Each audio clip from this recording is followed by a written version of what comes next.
Assalamualaikum warahmatullahi wabarakatuh. Halo anak-anak, jumpa lagi nih sama Bu Dian. Pada kesempatan kali ini, Ibu akan membahas 5 soal UTBK Kimia. Yuk disimak. Soal nomor 16. Grafik berikut adalah diagram energi untuk suatu reaksi yang berlangsung 2 tahap nih. Jadi energinya berlangsung untuk 2 tahap. Ada yang puncaknya R dan S. Kemudian pertanyaannya, reaksi tahap kedua berlangsung lebih cepat dibandingkan tahap pertama. Pernyataan yang mendukung pernyataan tersebut adalah, dilihat untuk tahap pertama itu yang R, yang tahap kedua itu yang puncaknya S. Jadi, jika dilihat pada grafiknya, tahap pertama ini puncak energinya itu sangat tinggi ya. Kemudian kalau yang S ini atau tahap reaksi yang kedua, puncak reaksinya itu lebih pendek. Dimana untuk puncak yang tinggi itu menunjukkan bahwa si R ini nih, puncak reaksinya ini memiliki energi aktivasi yang tinggi, sedangkan yang tahap kedua S ini karena puncak energinya lebih pendek, maka energi aktivasinya juga lebih kecil nih. Bisa dilihat ya penjelasannya. Energi aktivasi adalah energi minimum yang dibutuhkan agar reaksi kimia tertentu dapat terjadi. Di mana energi aktivasi atau EA kecil, maka tumbukan efektif lebih banyak terjadi dan laju reaksi semakin cepat. Untuk energi aktivasi yang besar, maka tumbukan efektif lebih sedikit terjadi dan laju reaksi semakin lambat. Dari grafik ini nih, tahap pertama ini tadi kan Ibu bilang lebih tinggi ya. Kalau lebih tinggi artinya energi aktivasinya itu besar nih. Jadi energi aktivasi itu dilihat dari reaktan menuju puncak reaksi. Nih, ini kan yang tahap pertama ya. Puncak reaksinya dari sini ke atas. Untuk yang tahap kedua, yang S ini, energi aktivasinya sampai sini saja nih. Lebih pendek nih. Gitu. Kalau lebih pendek artinya energi aktivasinya itu lebih kecil. Nih, ini lebih kecil energi aktivasinya. Dimana kalau energi aktivasinya kecil, maka tumbukan itu akan lebih sering terjadi. Kalau semakin sering terjadi, maka laju reaksinya juga lebih cepat daripada yang R. Yang puncak R ini energi aktivasinya kan besar. Nah, kalau besar maka tumbukan efektifnya lebih sedikit terjadi. Kalau lebih sedikit terjadi, maka laju reaksinya semakin lambat. Oleh karena itu, jawabannya adalah yang B. Karena energi aktivasinya kecil, sehingga tumbukan reaksi pada tahap kedua lebih sering terjadi dibandingkan pada tahap pertama. Begitu. Kemudian nomor 17. Beberapa sel volta dibuat dengan katoda Cu dan beberapa logam lain sebagai anoda. Jika kedua elektroda dihubungkan dengan sebuah lampu yang dipasang sedemikian rupa, lampu akan menyala paling terang apabila digunakan anoda. Nah, sini pilihannya ada Ag, Ni, Zn, Al atau Mg. Nah, ini penjelasannya. Pada sel galvani terjadi reaksi secara spontan karena energi potensial selnya atau E0 sel bernilai positif sehingga menghasilkan energi listrik. Sel volta yang dibuat dengan katoda Cu dan Mg sebagai anode menghasilkan lampu yang akan menyala paling terang. Kenapa? Karena memiliki harga potensial sel atau E0 sel itu paling besar.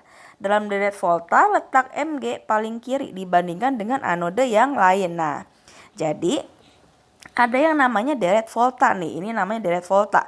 Ada Li, K, Ba, Ca, Na, Mg sampai dengan Au yaitu emas. Dari kiri ke kanan, mereka itu masing-masing punya yang namanya E0 atau potensial sel. Dari kiri ke kanan, potensial selnya semakin positif gitu. Kemudian dari kanan ke kiri nilai E0-nya semakin negatif. Kalau semakin positif artinya potensial reduksinya itu semakin besar, berarti lebih cenderung mengalami reduksi. Kalau dari kanan ke kiri E0-nya kan semakin negatif, berarti potensial reduksinya semakin kecil. Otomatis reaksi yang dominan adalah reaksi oksidasi. Nah, enol sel ini didapat dari enol reduksi dikurang enol oksidasi. Berarti kalau di sini digunakan Cu kan di kanan nih. Nah, yang di kanan semakin positif, kanan hidrogen ya, ini. Jadi hidrogen itu 0, nah semakin ke kanan semakin positif, ke kirinya itu negatif. Enol sel itu berarti enol yang reduksi dikurang oksidasi. Enol sel yang reduksi kan positif nih, dikurang sama yang negatif, otomatis akan menghasilkan enol sel yang positif. Nah, ini semuanya akan menghasilkan yang positif, tapi di antara kelima ini mana yang lebih besar gitu. Kalau yang lebih besar artinya akan menghasilkan energi listrik yang banyak. Kalau energi listriknya banyak, otomatis lampunya juga akan semakin terang. Nah, ini Cu berarti cari yang besar itu cari yang sebelah kiri, karena jika dikurangi potensial reduksinya Cu dengan logam-logam yang di kiri, maka hasilnya yang akan semakin besar juga, yaitu yang mana? Yang paling kiri adalah si Mg gitu. Kalau yang Ag ini malah nggak bisa ya, ini nanti akan menghasilkan enol yang negatif. Kalau Ni ada di sini positif juga, tapi Ni itu nilai enolnya akan lebih kecil daripada si Zn ya. Jadi Zn lebih besar. Kemudian ada Al itu akan menghasilkan enol sel lebih besar, tapi yang paling besar adalah Mg karena dia letakkan di sebelah kiri begitu. Otomatis jawabannya adalah yang Mg. Kemudian nomor 18. Berikut ini beberapa senyawa turunan hidrokarbon. Ada etanol, propanol, 2-propanol, 2-metil, 2-propanol. Senyawa yang dapat dioksidasi dengan ion dikromat dalam suasana asam adalah, nah yang mana? Ini penjelasannya. Untuk etanol merupakan senyawa alkohol, jika dioksidasi akan menghasilkan senyawa aldehid nih. Alkohol itu seperti apa nih? Nih etanol. Etanol masuk ke dalam golongan alkohol karena memiliki gugus fungsi yaitu OH. Jadi di sini OH-nya bukan senyawa basa ya, tapi masuk ke dalam golongan alkohol gitu. Hidrokarbon dengan gugus OH namanya alkohol. Nah, ini etanol. Kenapa etanol? Ada gugus OH-nya ya, alkohol. Kemudian memiliki atom karbon yang jumlahnya 2. Dari kata etana, karena ada gugus OH jadi etanol gitu. Lalu propanal. Propanal itu yang ini nih, ini propanal. Jadi propanal itu merupakan senyawa aldehid. Nah, kenapa aldehid? Karena memiliki gugus fungsi yaitu CHO nih, maaf yang ini. CHO ini ya, ini merupakan gugus aldehid. Disebut propanal karena jumlah atom C-nya ada 3 gitu. Lalu untuk yang tadi untuk senyawa aldehid jika dioksidasi akan menghasilkan senyawa asam karboksilat nih. Jadi ini nanti senyawa gugusnya CHO ini akan membentuk yang namanya senyawa karboksilat yaitu COOH gitu. Kemudian yang ketiga, 2-propanol merupakan alkohol sekunder. Jika dioksidasi akan menghasilkan senyawa keton nih. Ini disebut 2-propanol. Kenapa? Karena gugus OH-nya, alkoholnya, letaknya ada pada atom C yang kedua nih. 1, 2, 3. OH-nya di posisi kedua, jadi namanya 2. Terus kenapa propanol? Karena ini ada gugus alkohol dan jumlah C-nya 3 gitu. Yang ini kan etanol ya, jumlah C-nya 2 dan gugus OH. Kalau ini 2-propanol karena OH-nya letaknya di posisi kedua dan jumlah atom C-nya ada 3. Lalu 2-metil 2-propanol merupakan alkohol tersier sehingga tidak dapat dioksidasi. Nah, ini. Kenapa? Nah, ini namanya alkohol tersier. Jadi alkohol itu ada 3 jenis. Alkohol primer, ini namanya alkohol primer, ini alkohol sekunder, dan yang ini namanya alkohol tersier. Yang pertama disebut sebagai alkohol primer karena gugus OH-nya atau gugus alkohol ini mengikat pada atom C primer. Jadi atom C primer itu diingat-ingat lagi adalah atom C yang mengikat satu atom C lain nih ini. Hanya mengikat satu atom C ke kiri kan, sehingga alkoholnya masuk ke dalam alkohol primer gitu. 2-propanol masuk ke dalam alkohol sekunder. Kenapa? Karena gugus OH-nya mengikat atom C sekunder nih. Ini kan atom C sekunder. Kenapa sekunder? Karena C yang tengah ini mengikat 2 atom C lain, kanan dan kiri gitu. Jadi 2-propanol masuk ke dalam alkohol sekunder. Kemudian yang terakhir ini masuk ke dalam alkohol tersier. Kenapa?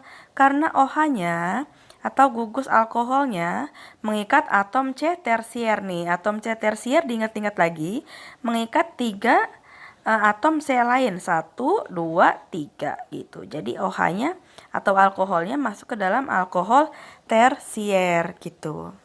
Untuk aturan oksidasi, alkohol primer ini kalau dia dioksidasi akan membentuk yang namanya senyawa aldehid. Jadi dari sini akan membentuk senyawa aldehid, yaitu yang memiliki gugus CHO ya, yang ini CHO. Kemudian kalau dia alkoholnya alkohol sekunder, jika dioksidasi akan membentuk senyawa keton. Senyawa keton yang kayak gimana? Memiliki gugus CO. Jadi CO rangkap gitu.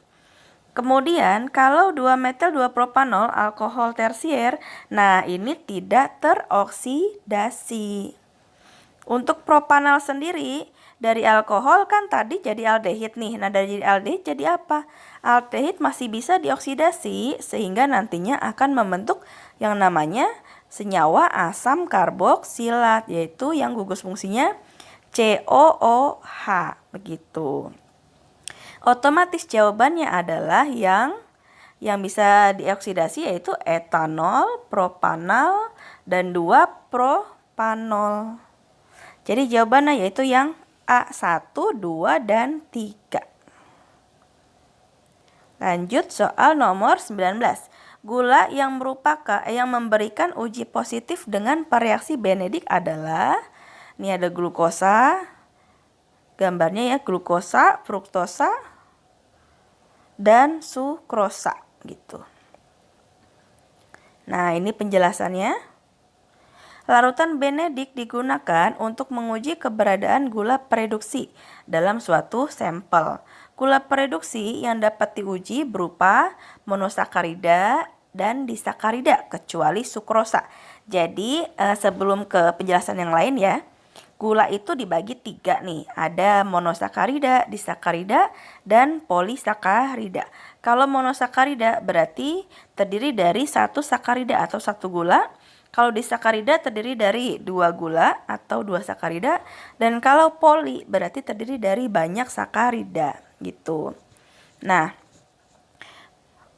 untuk larutan Benedict akan menguji keberadaan gugus aldehid dan keton pada gula aldosa dan ketosa. Nih, monosakarida itu sendiri dibagi menjadi 2. Ada monosakarida yang termasuk aldosa dan monosakarida yang termasuk ketosa. Bedanya di mana?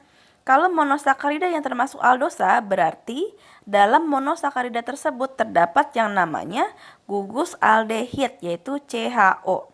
Kalau monosakarida yang termasuk ketosa berarti monosakarida tersebut mengandung yang namanya gugus keton yaitu CO rangkap gitu ya. Nah, di sini monosakarida yang termasuk aldosa antara lain ada eritrosa, treosa, ribosa, arabinosa, silosa, glukosa, manosa, dan galaktosa. Nah, itu monosakaridanya. Terus monosakarida yang termasuk ketosa antara lain ada eritrulosa, ribulosa, fruktosa, psikosa, dan sedoheptulosa. Nih, otomatis tadi kan gula pereduksi dapat diuji yaitu pada monosakarida dan disakarida kecuali sukrosa. Jadi sukrosa ini merupakan disakarida tapi bukan gula pereduksi. Berarti yang sukrosa itu salah. Yang benar adalah yang ini, fruktosa dan glukosa gitu. Tadi kan glukosa terdapat aldosa ya, terdapat gugus aldehid, dan fruktosa terdapat gugus keton. Mana sih gugus keton sama gugus aldehidnya? Nah, ini namanya rumus Howard. Ada namanya Fisher. Kalau Fisher itu lebih kelihatan ya.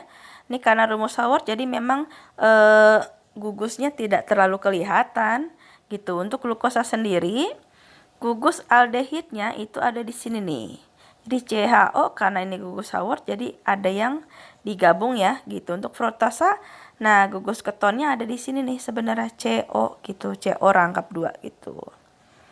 Tuh, jadi jawabannya yang benar adalah glukosa dan fruktosa, yaitu yang D, jawabannya glukosa dan fruktosa. Lalu nomor 20. Dalam sistem berkala unsur, unsur X terletak pada periode ketiga dan golongan 15 atau 5A. Dalam keadaan ion, unsur ini isoelektronik dengan unsur gas mulia periode ketiga. Muatan ion X adalah, nah, diingat-ingat lagi ya pelajaran kelas 10-nya. Isoelektron atau isoelektronik yaitu memiliki jumlah elektron yang sama. Nah, karena tadi dari golongan 5A biar sama, gimana nih caranya dengan golongan gas mulia gitu. Ini konfigurasi elektronnya nih. Jika unsur X itu terletak pada periode ketiga, artinya memiliki 3 kulit ya. Nih, kulit pertama kan maksimal 2, kulit kedua itu 8, kulit ketiga 18. Nah, karena dibilangnya golongan ke-5A, otomatis elektron valensinya berjumlah 5 nih. Terletak pada periode ketiga. Pada kulit ketiga pasti jumlahnya 5 gitu. Jadi 2, 8, 5. Periode ketiga golongannya adalah 5A. Kemudian unsur X agar isoelektron dengan gas mulia. Nah, gas mulia itu golongan 8A, memiliki 8 elektron valensi nih ya. 5 ini biar sama kayak gas mulia, berarti dari 5 menjadi 8A kan ya. Ada 2 cara nih untuk mencapai kestabilannya. Kalau nggak 5-nya ini dilepaskan, supaya menjadi 8, 5-nya itu menangkap elektron gitu. Nah, karena dia elektron valensinya 5, supaya menjadi 8, lebih mudah adalah yang harus menangkap 3 elektron daripada 5-nya ini dilepaskan begitu. Karena menangkap 3 elektron, nantinya X ini akan membentuk ion yaitu X3-. Otomatis muatan ionnya yaitu yang C ya, 3- begitu. Ya, terima kasih sudah menyaksikan video kali ini. Sampai ketemu di video selanjutnya. Wassalamualaikum warahmatullahi wabarakatuh.